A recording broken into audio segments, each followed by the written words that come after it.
नमस्कार। Deep dive में आपका स्वागत है। नमस्कार। तो आज हमारे सामने यूपी टेट परीक्षा का एक बाल विकास एवं शिक्षण विधि का अभ्यास प्रश्न पत्र है। और हमारा इरादा जैसा हमेशा होता है, सिर्फ सही जवाब ढूंढना नहीं है। बिल्कुल नहीं।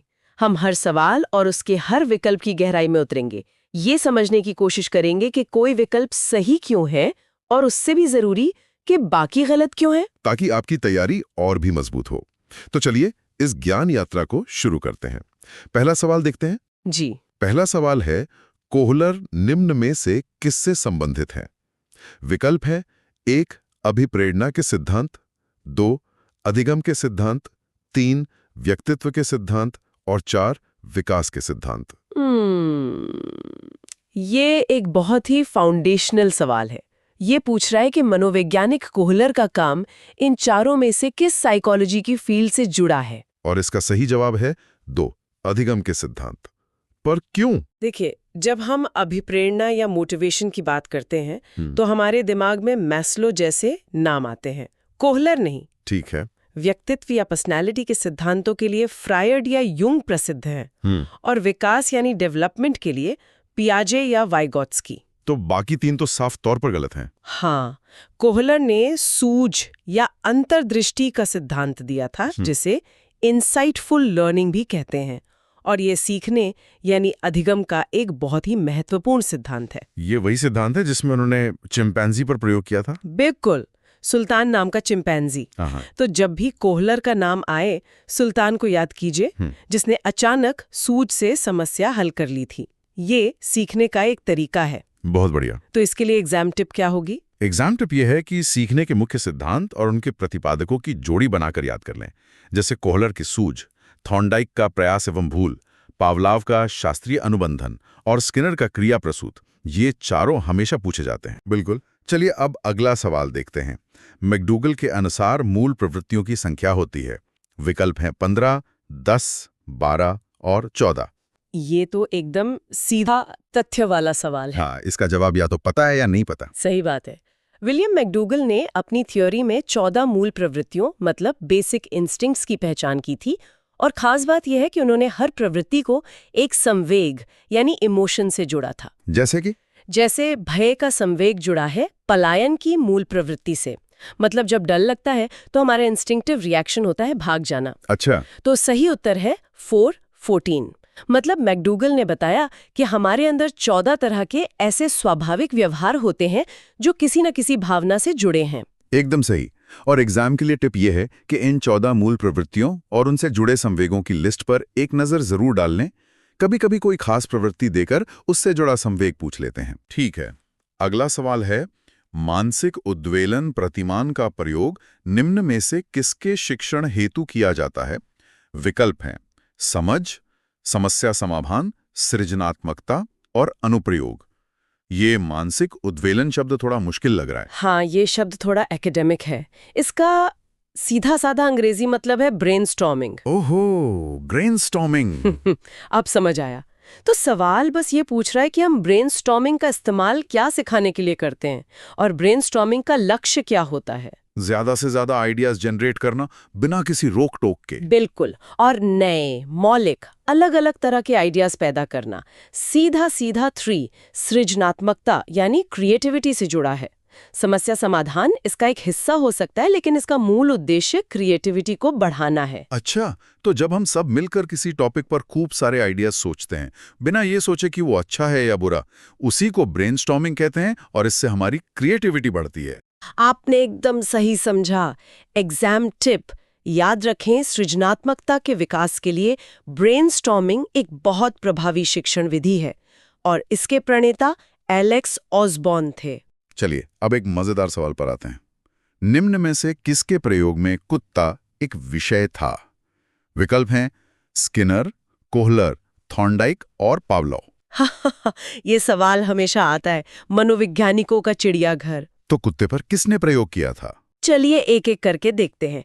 स्किनर ने चूहे और कबूतर पर प्रयोग किए थे अपने स्किनर बॉक्स में। ठीक है। कोहलर ने, जैसा हमने अभी बात की, चिंपैंजी पर प्रयोग किया था। सुल्तान और थॉर्नडाइक ने भूखी बिल्ली को पजल बॉक्स में रखा था। तो बच गए पावलोव। पावलोव ने ही कुत्ते की लार ग्रंथि का ऑपरेशन करके घंटी की आवाज पर लार आने का प्रसिद्ध प्रयोग किया था। जिसे क्लासिकल कंडीशनिंग कहते हैं। बिल्कुल। तो सही जवाब है पावलोव। तो पावलाव और कुत्ता, थॉर्नडाइक और बिल्ली, स्किनर और चूहा, कोहलर और चिंपैंजी, ये जोड़ी तो याद रखने जैसी है। हाँ, ये एग्जाम के लिए एक आसान स्कोरिंग प्रश्न हो सकता है। अगला सवाल, मौलिकता, नमनीयता तथा प्रवाह निम्न में किसके घटक हैं? और विकल्प हैं बुद्धि, अभिप्रेरणा, व्यक्तित्व और सृजनात्मकता। ये सवाल सीधे सीधे पिछले ब्रेनस्टॉर्मिंग वाले सवाल से जुड़ा है। अच्छा, कैसे? देखिए, गिलफोर्ड जैसे मनोवैज्ञानिकों ने बताया कि सृजनात्मकता को हम 3-4 पैमानों पर माप सकते हैं। हाँ, पहला है प्रवाह या फ्लुएंसी, मतलब आप कितने ज्यादा विचार सोच सकते हैं। दूसरा है नमनीयता या फ्लेक्सिबिलिटी, मतलब कितने अलग अलग तरह के विचार सोच सकते हैं। और तीसरा है मौलिकता या ओरिजिनलिटी, मतलब आपके विचार कितने नए और अनोखे हैं। तो ये तीनों गुण मिलकर ही किसी को क्रिएटिव बनाते हैं। बिल्कुल। तो ये तीनों सीधे तौर पर 4 सृजनात्मकता के घटक हैं। एग्जाम के लिए एक और शब्द याद रखें, विस्तारण या इलैबोरेशन। इसे कभी-कभी चौथा घटक भी माना जाता है। मतलब अगर कोई बहुत सारे अलग अलग तरह के और एकदम नए आइडिया सोच पाता है तो हम कहेंगे कि वो बहुत क्रिएटिव है। जी। अगला सवाल नंबर 6, युयुत्सा है, ये क्या है? विकल्प हैं 1 मूल प्रवृत्ति, 2 चिंतन, 3 कल्पना, 4 संवेग। युयुत्सा शब्द का मतलब क्या है? युयुत्सा का मतलब है लड़ने की इच्छा या आक्रामकता, कॉम्बैटिव नेचर।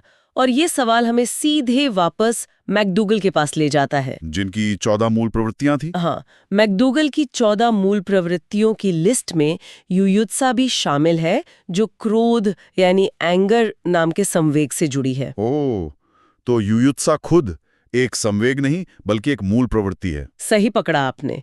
चिंतन और कल्पना तो मानसिक प्रक्रियाएं हैं, तो सही उत्तर है एक मूल प्रवृत्ति। तो जैसे मैकडूगल ने 14 मूल प्रवृत्तियां बताई थी, युयुत्सा या लड़ने की इच्छा उन्हीं में से एक है। जी, और एग्जाम के लिए युयुत्सा जैसे कुछ खास शब्द जैसे पलायन, जिज्ञासा, पुत्र कामना, इनको याद रखें कि ये सभी मैकडूगल की बताई मूल प्रवृत्तियां हैं। अगला सवाल, बालकों के सामाजिक विकास को प्रभावित करने वाले तत्व हैं।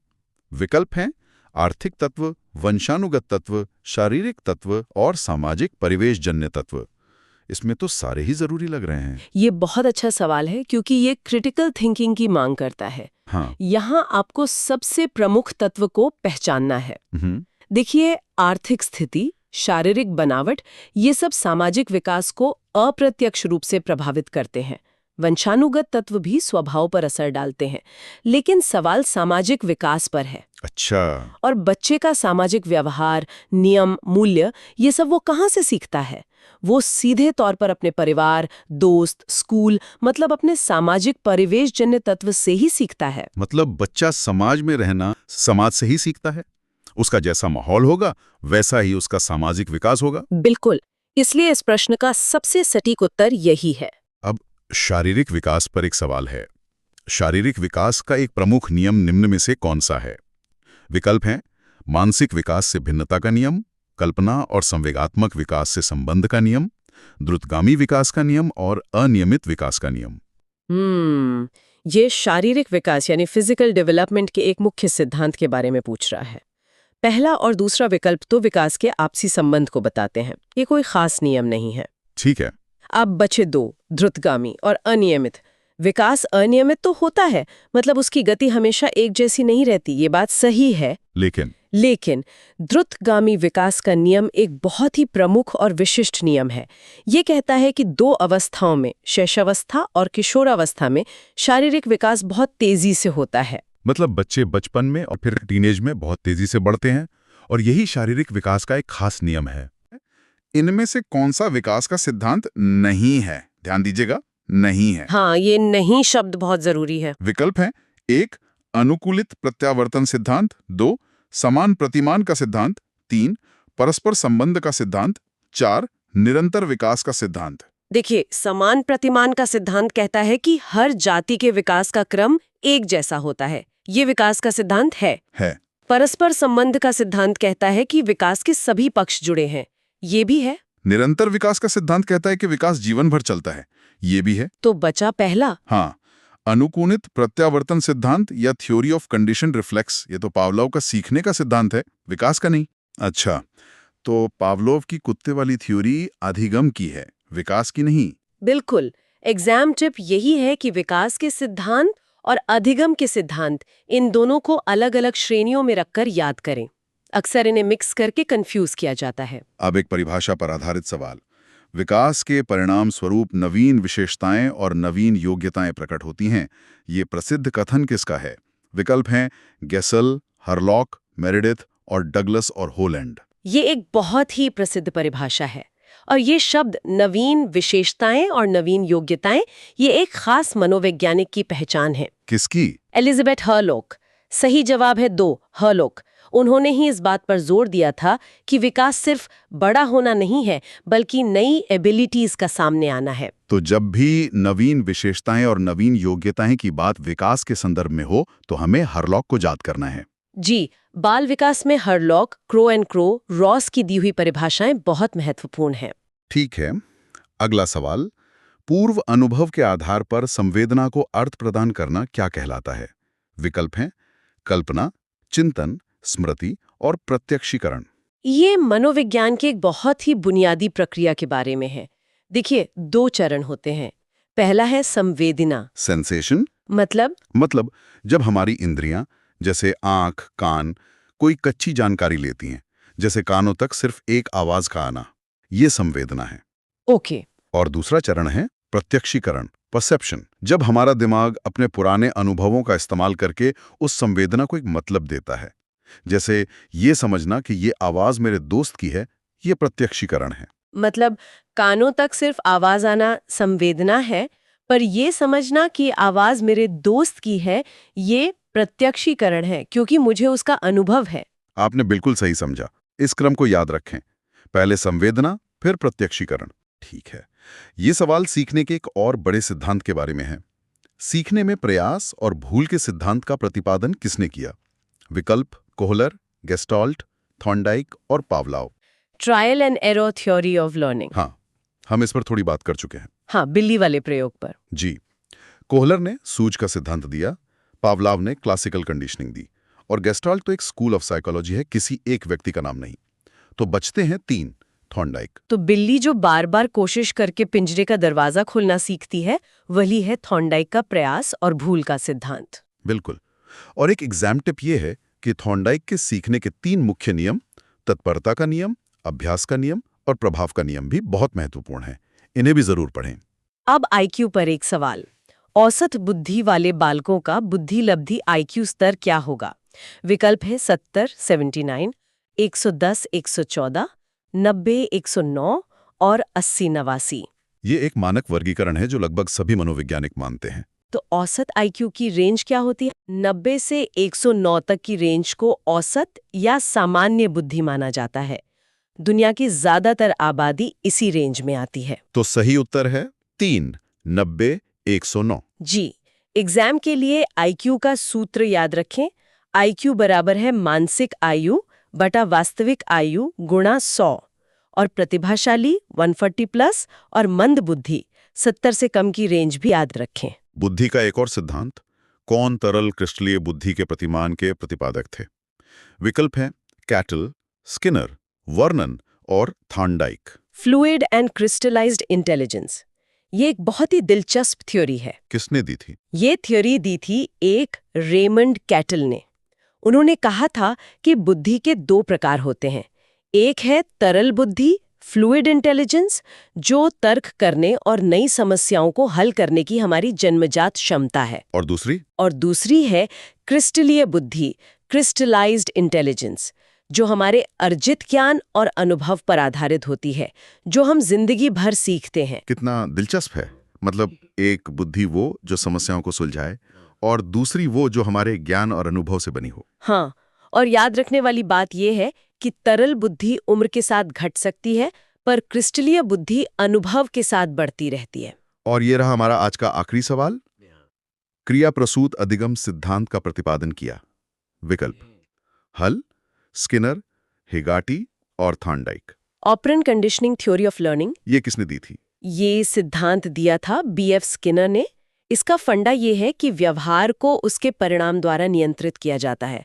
अगर परिणाम अच्छा है, मतलब पुनर्बलन या इनाम मिलता है, तो व्यवहार दोहराया जाएगा। जैसा उनके चूहे ने किया था, लीवर दबाने के लिए। बिल्कुल।